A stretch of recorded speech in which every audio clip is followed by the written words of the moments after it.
Assalamualaikum warahmatullahi wabarakatuh. Waalaikumsalam warahmatullahi wabarakatuh. Alhamdulillah, wassalatu wassalamu ala rasulillah wa ba'du. Alhamdulillah, kita lanjut kembali pertemuan kita membahas buku Ilmu Nahwu untuk pemula sampai pada pembahasan kalimat pasif ya. Pada pola kalimat aktif kita udah belajar bahwa susunan kalimat aktif adalah fiil, fa'il untuk fiil yang lazim, kemudian fiil, fa'il dan maf'ul bih itu kalimat yang muta'addi. Kalau dalam kalimat pasif kita akan mengenal satu istilah baru yang disebut dengan naibul fa'il ya. Jadi dalam pola kalimat pasif istilahnya adalah fiil plus naibul fa'il ya. Apa arti naib? Pengganti fa'il. Nanti Anda jelaskan kenapa disebut dengan naibul fa'il. Nah, sebelum kita membahas naibul fa'ilnya, kita bahas fiilnya dulu.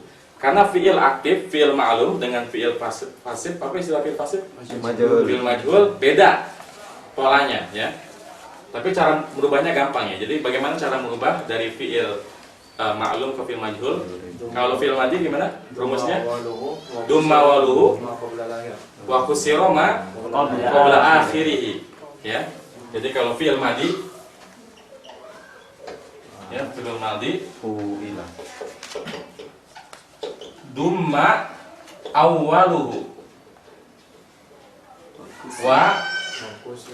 wa kusira ma qabla akhirih. Kenapa akhiri?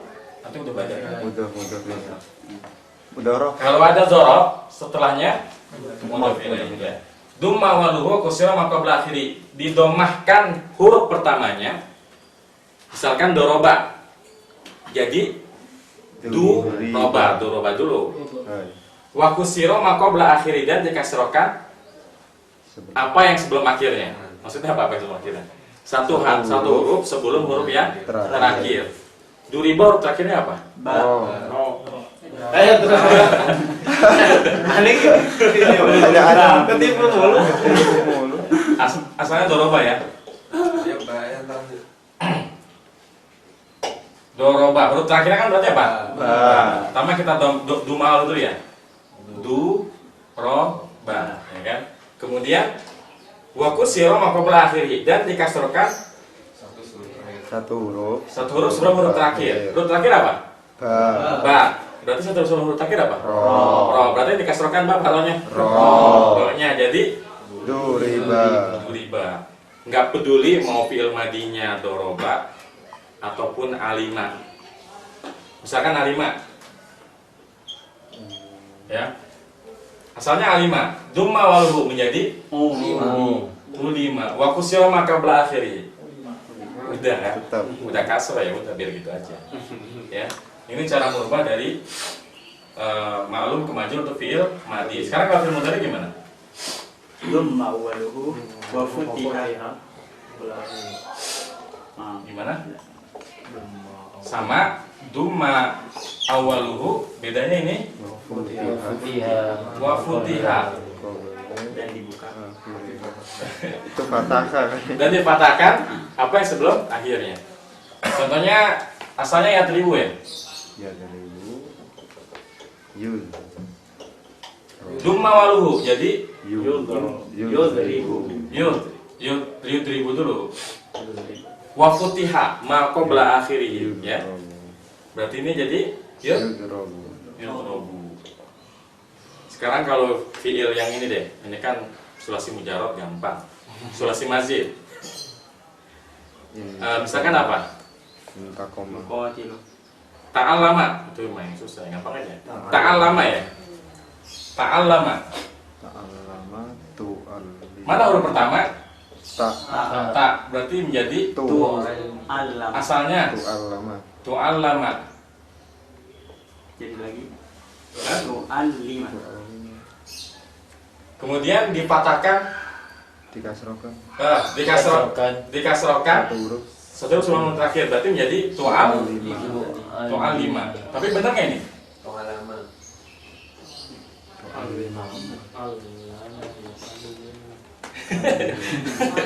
Bener nggak? Fi'il majhul dari ta'allama itu tu'allima. Salah. Salah. Tu'ul lima yang benar. Oh ini. Iya. Tu'ul lima. Karena huruf pertama dari kata ta'lama itu sebetulnya ain. Karena ta'nya itu cuma tambahan ziyadah. Iya. Jadi karena ain juga huruf Berarti pertama ta'u. yang ta'u. didomahin dua-duanya. Oh, dua-duanya. Jadinya tu'ul lima. Ya. Paham? Eh? Ini kan firma di ta'lama. Kalau fi'il mudhari'nya iya di patah ini kan firma di ya usiro. Maka belajar kalau fi'il mudhari'. Nah, sekarang fi'il mudhari'nya ta'lama ya ta'allamu ya. Ya ta'allamu. Dumma waluhu. Ayo gimana? Dumma awalat. Berarti asalnya yu ta'al lamu. Wa futiha maka bula akhiri. Udah benar. Udah benar. Nah, pertanyaannya yang benar tuh yu ta'alamu apa yu tu'alamu? Yutu. Yuta Allah. Yu ta'alamu. Udah benar. Kenapa tanya nggak ikut doangnya? Karena tambahan yang di nomor. Karena kan huruf pertamanya ya. Nah ini huruf ziyadah aja kan? Nggak perlu. Beda kalau kasusnya tadi tanya di depan. Firma di. Berhubung dia di pertama tapi huruf pertama adalah ain, maka ain ikut didomahkan. Tapi karena ainnya udah di depan duluan, ya-nya depan duluan, ya berarti huruf tambahnya nggak usah didomain lagi. Jadi tu'ul lima yuta'allamu ya. Ya. Ya paham ya? Baik, ini cara merubahnya. Sekarang kita masuk ke kalimatnya ya.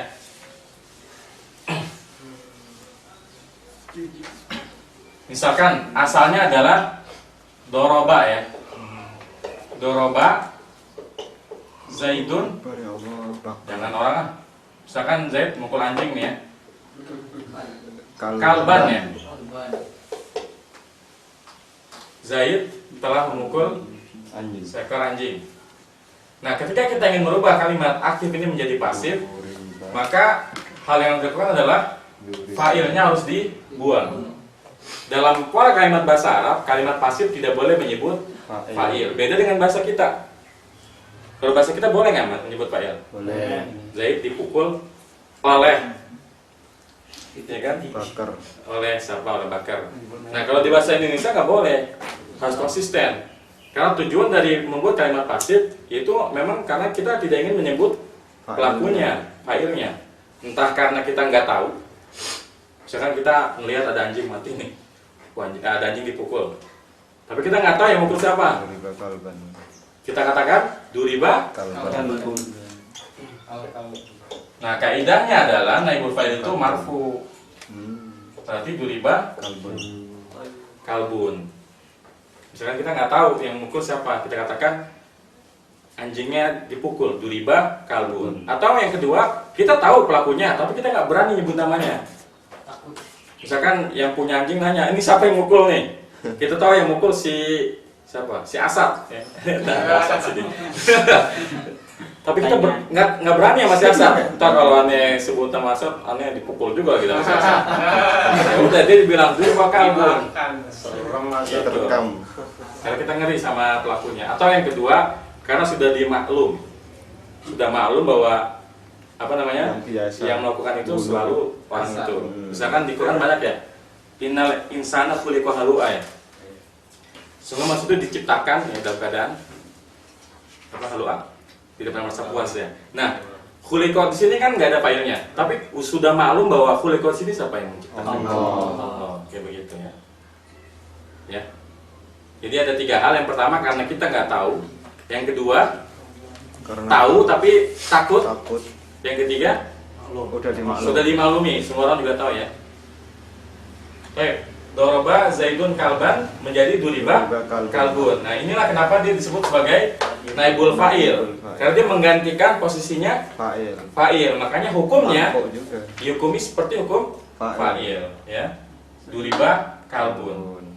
Jadi kalau kita ingin merubah dari kalimat aktif doroba Zaidun kalban menjadi kalimat pasif duriba kalbun, ini nama Zaid nggak boleh muncul nih. Sama sekali nggak boleh ya. Duriba Zaidun ya. Duriba Zaidun kalban nggak boleh. Misalkan duriba ya nggak bisa memang. Pokoknya setelah fiilnya naibul fa'il duriba kalbun. Oke, ada pertanyaan? Untuk kalimat pasif gampang ya. Pokoknya naibul fa'il itu marfu. Misalkan Aisyah dipukul. Duriba Satu. Salah. Duribat Nah. satu. Duribat Aisyatu. Kalau Jadi yang mukul jauh, yang mukul jauh, kan nggak peduli kita yang mukul siapa. kontrak disesuaikan dengan naibul fa'il. Iya, jadi kita nggak peduli yang mukul siapa. Justru yang kita perhatikan yang dipukul siapa. Kalau yang dipukul mudzakkar, duriba. Kalau yang dipukul muannas, duribat ya. Duribat Aisyatu. Ya. Mulibatir Nah, gulibatir rumu ya. Rum akan dikalahkan. Kenapa pakai gulibat? Karena nama-nama bangsa itu dianggap muannas. Gitu. Tapi pada pertanyaan untuk jumlah fi'liyah yang pasif majhul. Kalau nggak ada kita lihat contohnya di Quran. Dibuka bukunya.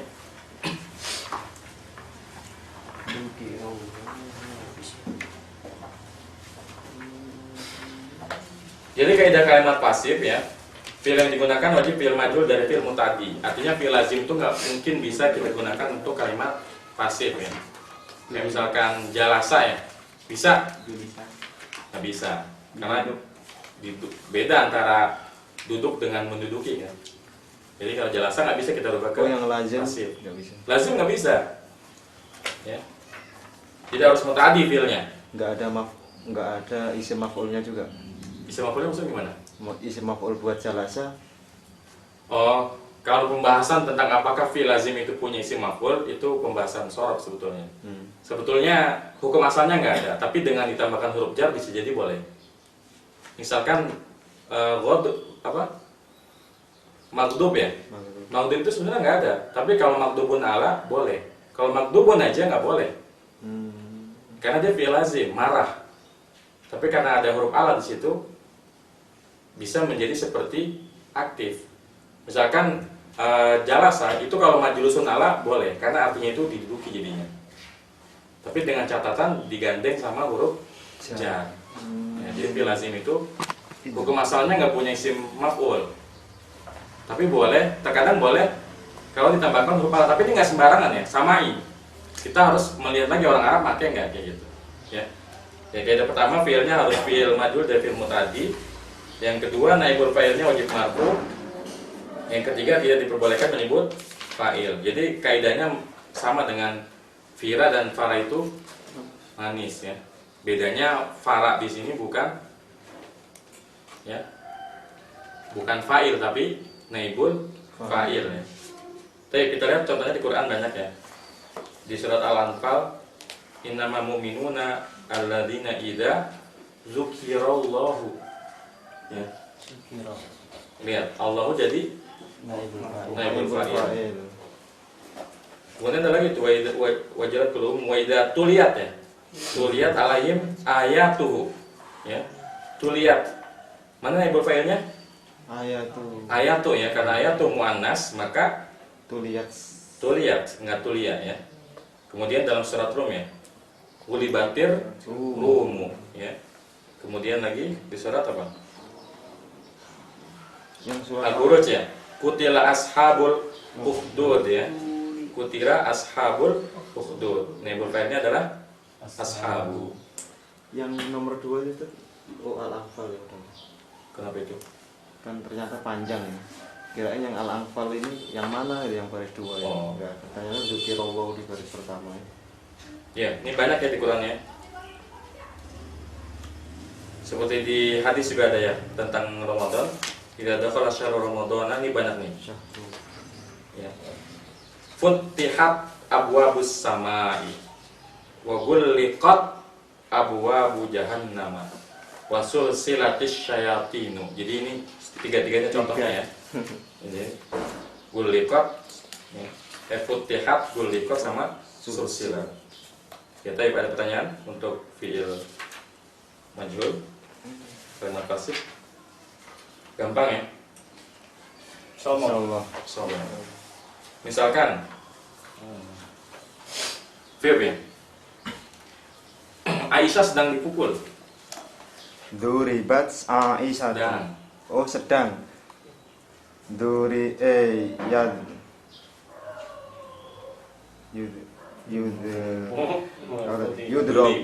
Yudrobu Aisyah tuh. Benar salah? Salah. Kan harus sama. Oh, Karena iya. Aisyah mu'annas. Yudrobu. Berarti domir apa kalau Aisyah? Huwa hiya anta. Iya. Iya, berarti kalau hiya Tudrobu Aisyah tuh. tuh. Ilmu dari. Ilmu dore ada. Contohnya apa lagi misalnya? Para siswa dipukul. Sama guru yang mungkin punya kesel ya. Sedang dipukul. Hum berarti. Tudrobu. Tudrobu. Yang benar yudrabu atul labu atau tudrabu atul labu. Yudrabu atul labu. Karena dia konsepnya sama dengan jumlah fi'il yang biasa. Nggak peduli mau fa'ilnya mufrad, musanna ataupun jamak, fi'ilnya tetap yang mufrad. Yang harus disamakan hanya jenisnya aja. Kalau mudzakkar pakainya yang yudrabu, kalau yang muannas pakainya yang tudrabu. Saya sedang dipukul. Saya sedang dipukul. Sedang. Udrobu. Nah ini jangan terkecoh. Ketika antum bilang dorobetu itu artinya apa? Saya memukul. Saya telah memukul. Tapi kalau saya telah dipukul, Udrobu. telah dipukul, Udribu. telah dipukul, Udribtu. Telah ya. Udribtu. duri betul. Aduh. Jadi dia sama ya. Kalau antum tasrif ya, kan kalau doroba, dorobu, dorobata, dorobna, dorobatum itu artinya kamu mukul, kalian mukul. Tapi kalau duriba, ya duribtum. Kalau duribta berarti kamu dipukul. Duribtuma kalian berdua dipukul. Duribtum kalian dipukul. Jadi jangan terkecoh ya kalau penggunaan pakai isim dhamir. Saya ada pertanyaan. Tadi katanya gampang ya, tapi kalau disuruh pakai bingung. Ya, saya penutup cukup ya untuk pelajaran kali ini. Wassalamualaikum warahmatullahi wabarakatuh. Subhanaka wa bihamdika asyhadu an la ilaha illa anta astaghfiruka wa atubu ilaik. Assalamualaikum warahmatullahi wabarakatuh.